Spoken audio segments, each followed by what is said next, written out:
మిత్రులందరికీ శుభోదయం. నేను మీ హరి. ఏపీ టెట్ నుండి 8వ తేదీన మార్నింగ్ షిఫ్ట్‌లో వచ్చినటువంటి 80 ఇంపార్టెంట్ బిట్లండి. అన్నీ కూడా చాలా వాల్యుబుల్. మొత్తం అన్నిటికి కూడా మాక్సిమం ఆన్సర్‌లు అయితే చేయడం జరిగింది. మొత్తంగా ఇక్కడ కనిపిస్తున్నాయి 8 పేజీలతో మనకి మొత్తం చేయడం అయితే జరిగిందండి. మరి వీడియోని లైక్ చేస్తే ఎక్కువ మందికి షేర్ అవుతుందండి. అదేవిధంగా మీరు ఒకవేళ ఎగ్జామ్ రాసి ఉంటే తప్పనిసరిగా అయితే కామెంట్ చేయండి. ఇంకా ఏమైనా క్వశ్చన్లు వచ్చాయా లేదా అనేది కామెంట్ అయితే చేయండి. ఈ యొక్క కామెంట్ బాక్స్లో మిగతా మిత్రులందరూ కూడా కామెంట్ బాక్స్ చూస్తుంటారు. ఒకవేళ నేను తప్పు చెప్పినా కూడా మీలాంటి వ్యక్తులు చెప్పిన దాన్నే నేను ఇక్కడ రాయడం జరిగింది. ఇందులో తప్పున్నా కూడా మీరు కరెక్ట్ చేయొచ్చు. అలాగే మీకు తెలిసిన కొత్త బిట్స్ ఏమైనా ఉంటే అవి కూడా పోస్ట్ చేయొచ్చు. ఎందు గురించి అంటే ఫైనల్గా నా యొక్క లక్ష్యం ఏంటి మీకు తెలియాలి. అదేవిధంగా మీరు కూడా మరికొన్ని బిట్లు చెప్పిన వాళ్ళు అవుతారండి. అంతేనండి. సో టాపిక్లకు వెళ్ళిపోదాము. ఉపగమ పరిహార సంఘర్షణ గురించి ఒక బిట్ అయితే రావడం జరిగిందండి. మరి అది చివరిలో ఉంది, చూపిస్తాను. దర్స్టన్ సామూహిక కారక సిద్ధాంతం గురించి బిట్ అయితే రావడం జరిగిందండి. మరి ప్రైమరీ మెంటల్ ఎబిలిటీస్ అనే గ్రంథాన్ని దర్స్టన్ రూపొందించారండి.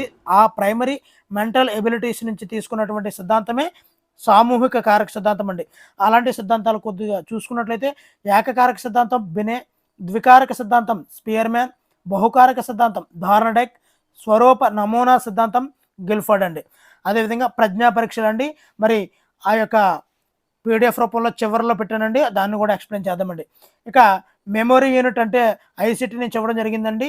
సిపియులో మొత్తంగా ఇన్పుట్ పరికరాలు, సిపియు అవుట్పుట్ పరికరాలు ఉంటాయండి. మరి సిపియులో ఈ యొక్క మెమరీ యూనిట్ అనేది ఉంటుందండి. ఈ యొక్క సిపియులో control unit, arithmetic logical unit and memory unit ఈ మూడు ఉంటాయండి. సో ఆప్షన్ అయితే ఇవ్వడం జరిగిందండి. సామాన్యీకరణ సిద్ధాంతాన్ని ప్రతిపాదించింది చార్లెస్ జెడ్ అండి. Charles Z. సో సిద్ధాంతాల గురించి ఎక్కువ రావడం జరిగిందండి. అదేవిధంగా ఇక్కడ ప్రాజెక్ట్ పద్ధతి ఏ సిద్ధాంతంకు సంబంధించింది అని అడిగాడండి.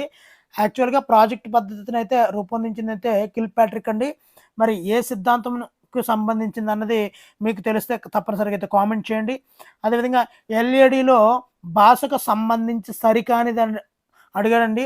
మరి ఆప్షన్స్ ఏమి ఇచ్చారో తెలీదు, కానీ ఎల్ఏడి గురించి పూర్తిగా చెప్పేస్తున్నానండి. ఎల్ఏడి అంటే లాంగ్వేజ్ ఎక్విజిషన్ డివైజ్ అండి. మరి దీన్ని ప్రతిపాదించింది చామ్స్కీ. భాషపై అధ్యయనం చేయడం కోసం ఈ ఎల్ఏడిలో భాగంగా ఈ యొక్క చామ్స్కీ సార్వత్రిక వ్యాకరణ సిద్ధాంతాన్ని రూపొందించడం అయితే జరిగిందండి. ఓకేనండి. మరి శాస్త్రీయ నిబంధనలో విరమణ నియమం గురించి కూడా అడిగారండి. ఈ విరమణ నియమాలు ఎన్ని శాస్త్రీయ నిబంధనల్లో ఎన్ని నియమాలు ఉంటాయో అన్నింటిని కూడా చివరిలో ఉంటుందండి, చూపిస్తాను ఖచ్చితంగా. మరి ఆర్టీఈ 2009లో ఉచిత నిర్బంధ విద్య వయస్సు అంటే 6 నుంచి 14 సంవత్సరాలు అండి. 6 నుండి 14 సంవత్సరాలు. అదేవిధంగా సిసి విస్తరణ ఫామ్ అడిగాడండి. కంటిన్యూస్ కాంప్రహెన్సివ్ ఎవాల్యుయేషన్ అండి. అదేవిధంగా ఆలోచనలకు సంబంధించినటువంటి సమైక్య ఆలోచన, విభిన్న ఆలోచన, వీటికి సంబంధించినటువంటి ఒక బిట్ రావడం అయితే జరిగిందండి. మరి మధ్యాహ్న భోజన ఉద్దేశం కూడా అడగడం జరిగిందండి. 100% విద్యార్థులు హాజరవడము, సంపూర్ణ పోషకాలు విద్యార్థులకు అందించడము, ఆ విధంగా ఈ యొక్క పథకం యొక్క ఉద్దేశాలండి. అదేవిధంగా సయ్యద్ వంశస్థాపకుడు ఎవరు అంటే కిజర్ ఖాన్ అండి. సయ్యద్ వంశస్థాపకుడు. అదేవిధంగా బంగ్లాదేశ్తో సరిహద్దు పంచుకోని రాష్ట్రం ఏది అని అడిగాడండి. పంచుకునేవి ఒకసారి చూసేద్దామండి. పశ్చిమ బెంగాల్, మేఘాలయ, అస్సాం, త్రిపుర, మిజోరం ఇవన్నీ కూడా బంగ్లాదేశ్తో సరిహద్దుని పంచుకుంటాయండి. ఇక్కడ ఆప్షన్లో కూడా సిక్కిం ఇవ్వడం జరిగింది. ఆప్షన్ సిక్కిం అండి. అదేవిధంగా లింగ సమానత్వం గురించి అడిగాడండి. మరి ఆప్షన్స్ తెలీదు, లేకపోతే చెప్పగలము. నెక్స్ట్ 11వ విధి ఏంటి అని అడిగాడండి. 11 యొక్క విధి ఏంటిదంటే ఆర్టీ యాక్ట్లో 11వ విధి ఏంటి అని అడిగాడు. పిల్లలను చదివించడం తల్లిదండ్రుల యొక్క విధి అనేది 11వ విధి అండి. నెక్స్ట్ కుట్టుసురు అని అడిగాడండి. కురు ప్లస్ ఉసురు కుట్టుసురు అండి. ఇది ద్విరుక్త టకార సంధి అండి. ఇక్కడ విడదీసినప్పుడు కురు కానీ చిట్టు ఎలుక ఉందనుకోండి, చిరు ప్లస్ ఎలుక ఈ విధంగా వస్తుంది కదండి. కురు ప్లస్ ఉసురు కుట్టుసురు, చిరు ప్లస్ ఎలుక చిట్టు ఎలుక ఆ విధంగా వచ్చినట్లయితే దాన్ని ద్విరుక్త టకార సంధికి చెందినవండి. అదేవిధంగా కోల్బర్గ్కి సంబంధించినటువంటి ఒక బిట్ రావడం జరిగిందండి. అదేవిధంగా విపణము అంటూ అరణ్యము, విపణం, అడవి, కాన, విపణం, అరణ్యం అనే పర్యాయ పదాలతో వచ్చిందండి ఒకటి. అదేవిధంగా వితరణి అర్థం అడిగాడండి. విశేష జ్ఞాని అని అర్థం అండి. వితరణి అంటే విశేషమైనటువంటి జ్ఞాని. అదేవిధంగా పొడుపు కథ ఒకటి అడిగాడండి. అదేవిధంగా జాతీయం ఒకటి రావడం జరిగింది. బ్రతుకు కొరకు తెరువు, బ్రతుకు తెరువు అని అడగడం జరిగిందండి. బ్రతుకు కొరకు తెరువు, బ్రతుకు తెరువు కొరకునికై చతుర్థి విభక్తి అండి. అదేవిధంగా మదనము అనే నానార్థం అడిగాడండి. మదనము అంటే ఇక్కడ ఉమ్మెత్త, ఆమని అండి. మరి ఊష్మాలు, ఊష్మాలు ఏంటో మీకు తెలిస్తే తప్పనిసరిగా అయితే కామెంట్ చేయండి. ఎందు గురించి అంటే గత 3 రోజుల నుంచి ఊష్మాలు, ఊష్మాలు అని ప్రతిరోజు చెప్తున్నాను. కాబట్టి అందు గురించని ఇక్కడ నేను పెట్టడం లేదు. ఒకసారి రీకాల్ చేసుకుంటారన్న ఉద్దేశంతో. అదేవిధంగా గణిత విద్యా ప్రమాణాల్లో వ్యక్తీకరణకు సంబంధించినటువంటి బిట్ అడగడం జరిగిందండి. అదేవిధంగా కాంప్లెక్స్ సెంటెన్స్, ఇక్కడ ఈ యొక్క సెంటెన్సెస్ అనేది చాలా చాలా ఇంపార్టెంట్ అండి. మొన్న ఫ్యూచర్ పర్ఫెక్ట్ కంటిన్యూస్ టెన్స్ అడిగాడు. ఈరోజు చూసినట్లయితే సింపుల్ ఫ్యూచర్ టెన్స్ అడిగాడు. నిన్న పాస్ట్ టెన్స్లో అడిగాడండి. చూసారండి, పాస్ట్ పర్ఫెక్ట్ టెన్స్ కూడా అడగడం జరిగింది. అదేవిధంగా ఆర్టికల్స్ నుంచి ఒక బిట్ అయితే రావడం జరిగిందండి. ఇవన్నీ కూడా కాన్స్టెంట్స్గా వస్తున్నాయి కాబట్టి ఎక్కడో కూడా ఒక్కసారి ర్యాపిడ్గా చూసేసుకోండి. అదేవిధంగా indirect speech, direct speech, indirect speech రెండు ఇవ్వడం జరిగిందండి. మరి పార్షియల్ వెబ్, ఈ వెబ్లు కూడా అడుగుతున్నాడండి. నిన్నటి రోజున కూడా మనకి రావడం అయితే జరిగిందండి. అదేవిధంగా పునర్బలనాలు అండి, పునర్బలనాల మీద ఒక బిట్ అయితే రావడం జరిగిందండి. ప్రేరణ, ప్రేరణ, అంతర్గత ప్రేరణ, వీటి మీద అండి. అదేవిధంగా నిబంధన మీద, అదేవిధంగా ఉపమాలంకారం అండి, దాని గురించి బిట్టు కూడా వెనకాల చూపిస్తానండి. చక్కని పోలికతో వర్ణించి చెప్తే దాన్ని ఉపమాలంకారం అండి. దీనికి సంబంధించినటువంటి బిట్టు కూడా ఉందండి. సిద్ధవటం ఏ నది ఒడ్డున ఉంది అంటే పెన్నా నది ఒడ్డున అండి. సిద్ధవటం అనేది పెన్నా నది ఒడ్డున ఉందండి.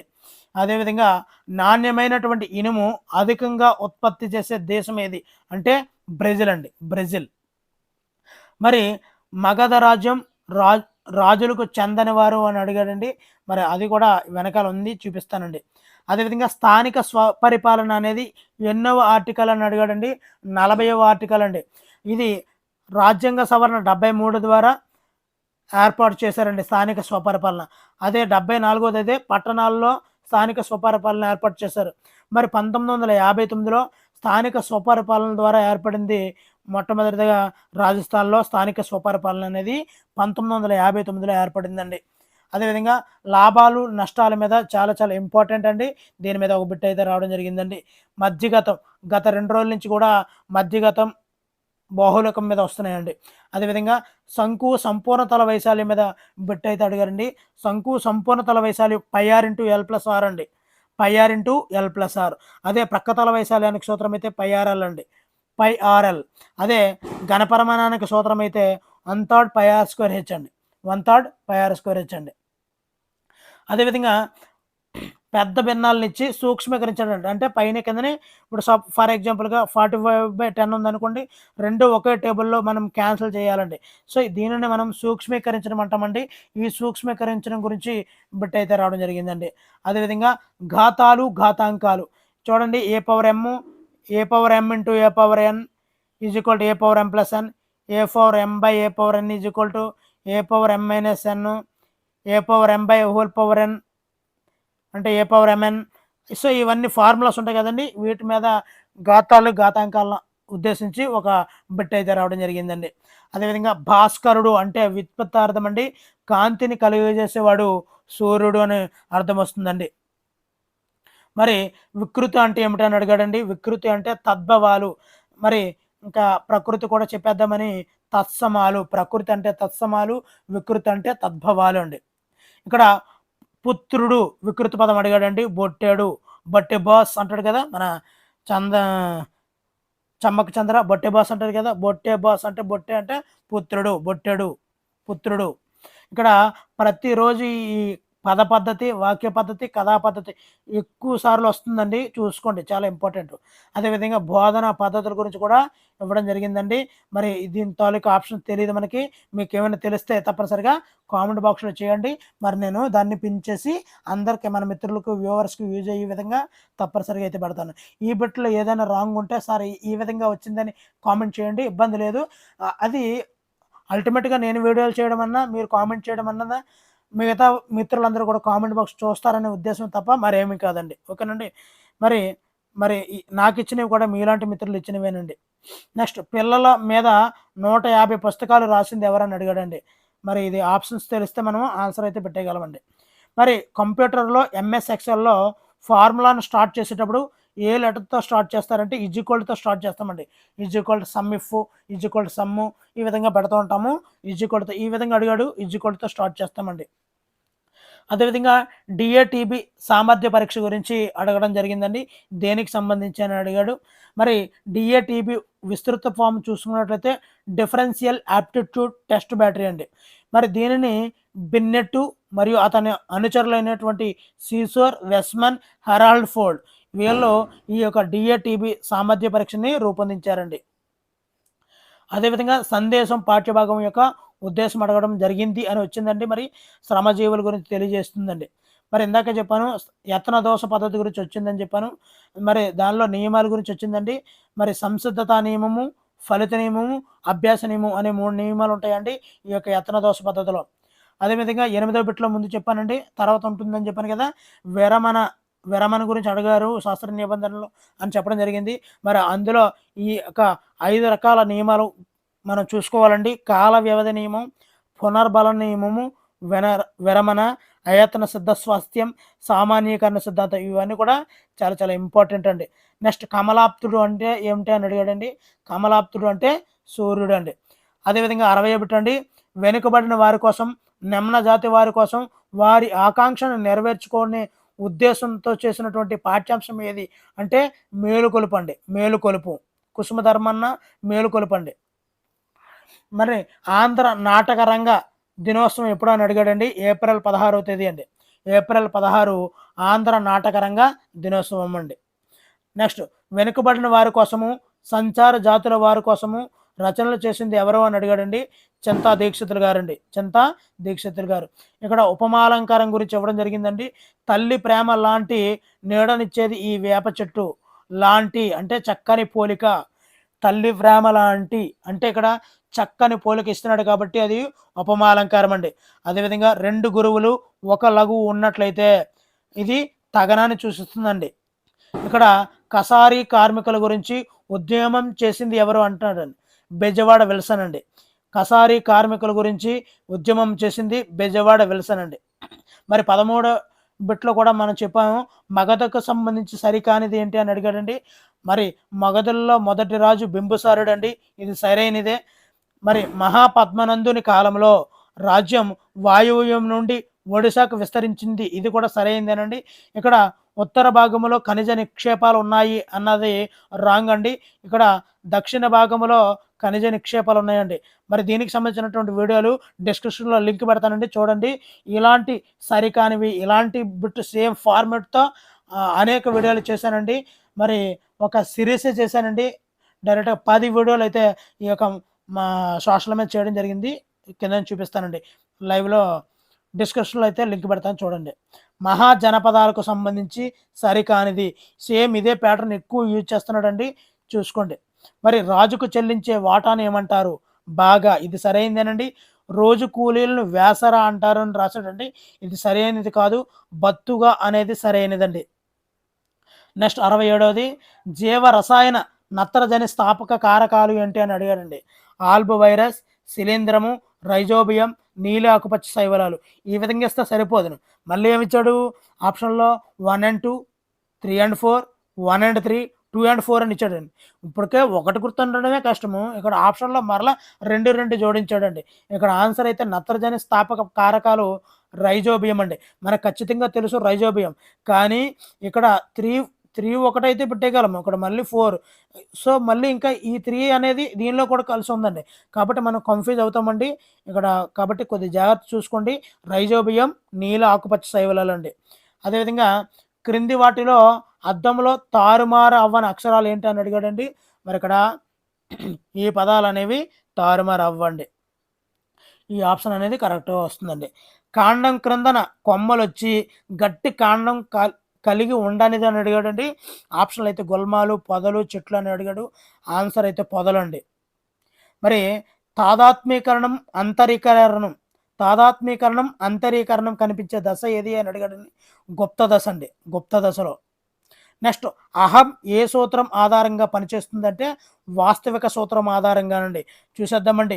సిగ్మండ్ ఫ్రాయిడ్ ఇడ్ అనే భావనను, అచిత్తు అనే భావనను ఆనంద సూత్రం ఆధారంగాను, అహం అంటే ఇగో అనేది వాస్తవిక సూత్రం ఆధారంగాను, సూపర్ ఈగో అధ్యాయం అనేది నైతిక సూత్రం ఆధారంగా పనిచేస్తుందని సిగ్మండ్ ఫ్రాయిడ్ తెలియజేశాడండి. మరి ఎక్కడెక్కడి నుంచో బిట్లన్నీ గ్యాదర్ చేసుకొని దాని యొక్క మూలాలను వెతుక్కుంటూ వచ్చానండి. మరి ఇలాంటి వీడియో అందరికీ చేరితే తప్పనిసరిగా అయితే లైక్ చేయండి. మీకు వీడియో మరి బిట్లు ఏ విధంగా ఉన్నాయి, టఫ్గా ఉన్నాయి, ఈజీగా ఉన్నాయి అనేది తెలిస్తే కామెంట్ చేయండి. మరి నెక్స్ట్ అండి, సీతకు ఆడుకోవాలని ఉంది కానీ బట్టలు మురికి అవుతాయనే భయం ఉంది. ఇక్కడ ఉన్నటువంటి సంఘర్షణే ఉపగమ పరిహార సంఘర్షణ అండి. ఉపగమ పరిహార సంఘర్షణ. ఇక్కడ ఎన్సిఎఫ్ 2005 ప్రకారము అభ్యాసం ఎలా ఉండాలి అని అడిగాడండి. విద్యార్థి కేంద్రీకృతంగా ఉండాలండి. అదేవిధంగా మానసిక వికలాంగులకు ఇచ్చే చిరునవ్వు, కౌగిలింత, పొగడ్తలు ఏ పునర్బలనాలు అని అడిగాడండి. ప్రాథమిక, భౌతిక, గౌణ, సాంఘిక. మరి నేనైతే సాంఘిక అనుకుంటున్నాను. మీరు ఏమనుకుంటున్నారో కామెంట్ అయితే చేయండి. మరి ఎండిఎం వల్ల ఉపయోగాలు: పిల్లల హాజరు శాతం పెంచడము, ప్రాథమిక అవసరాలు తీర్చడము, విద్యార్థులను ఆకర్షించడం కోసం అండి. మరి స్పాంజ్ విత్తనాల వ్యాప్తి అనేది గాలి ద్వారా జరుగుతుందండి. అదేవిధంగా 1 meter plus 100 centimeters plus 10 millimeter is equal to ఎంత అని అడగడం జరిగిందండి. అదేవిధంగా స్కెమాటా అంటే ఏమిటని అడిగాడండి. స్కెమాటా అనేది ఒక జ్ఞాన నిర్మాణం, అంటే దీని మీద సంబంధించినటువంటి బిట్ రావడం జరిగిందండి. స్కెమాటాలు అంటే జ్ఞాన నిర్మాణాలు పియాజే రూపొందించడం అయితే జరిగిందండి. మరి ఇందాక చెప్పాను ప్రక్షేపక పరీక్షలు అని చెప్పి. మరి ఇక్కడ శిరామరకల పరీక్ష, ఇతివృత్త గ్రాహిక, చిల్డ్రన్ అప్పర్ సెక్షన్ టెక్స్ట్, ఇవన్నీ కూడా ఒకసారి స్క్రీన్ షాట్ తీసుకోండి. చాలా బాగా యూజ్ అవుతాయండి. వీడియో నచ్చితే తప్పనిసరిగా అయితే లైక్ చేయండి. Thank you for watching. Me Hari signing out.